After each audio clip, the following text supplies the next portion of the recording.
This is verse 3 of the 8th chapter, Gospel of Matthew. Jesus has, with his disciples, crossed over to the other side of the lake, probably to get some respite from the many crowds that were besieging him. But even here, now he's approached by a scribe who has made a rather lavish commitment to him to follow him wherever he goes. And the word of warning that Jesus gives here, of course, is memorable.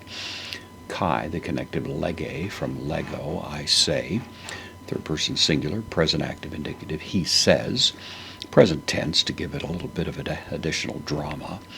Auto, indirect object, this is the dative singular masculine. He says to him, the subject, ho Jesus, the Jesus, literally says to him.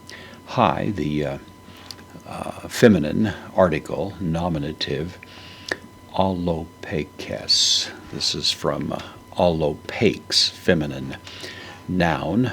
It means fox. It can also stand metaphorically for a cunning person, as when Jesus gives instruction to go and tell that fox, referring to Herod Antipas in another context, but here it simply means the animals of the woods that we think of, the foxes, plural here. Pholios. This is from pholios, means a whole. Both of these words are of uncertain origins. We don't know what language they originally derived from, but they had become common in usage in Palestine and in the Greek language of the day.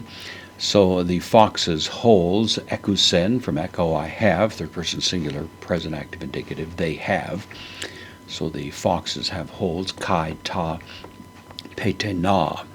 This is from petenon, it means a bird. This is the plural, it's the nominative. Another subject here, the birds, tu orinu. Genitive of orinos, heaven, so the birds of the heaven, singular. Kataskenosis. This is from kataskenosis, which means a dwelling place, an actual shelter. It's usually rendered nest, but that is probably a little bit misguided. Actually, the root of the word, you can see here, skein, is from the word tent. And that stood, generally speaking, for a place of dwelling. So the birds of the heaven have dwelling places of some description, and that's more the force of it. So foxes have holes, birds of the heaven have dwelling places. Hoda, soft conjunction, the huios, the son, to anthropu, the son of man. Once again, alluding to the Daniel 7 character, who should be high, who should be well regarded, well respected, of course, one anticipated throughout Jewish heritage, this Son of Man character. Uk eke does not have the negation of ekusen here. He does not have third person singular present active indicative pu, where indeclinable adverb. Tain kephelein, the head.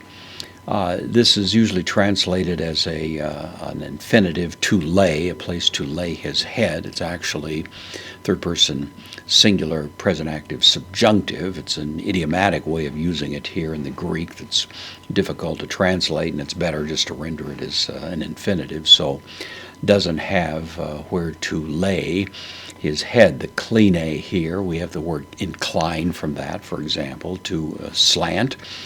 To lean, that's the idea. He doesn't have any place to lean or lay or incline his head, is the force of it. So the warning, of course, given to this scribe is you may not know what you're biting off here. If it's an arduous program that the Messiah is following, he doesn't have the typical sorts of expressions of wealth and ease that you might expect in this world, but he's following a rather challenging course. And do you really have the stomach for what you're proposing would be the fundamental force of the question Jesus puts back to him.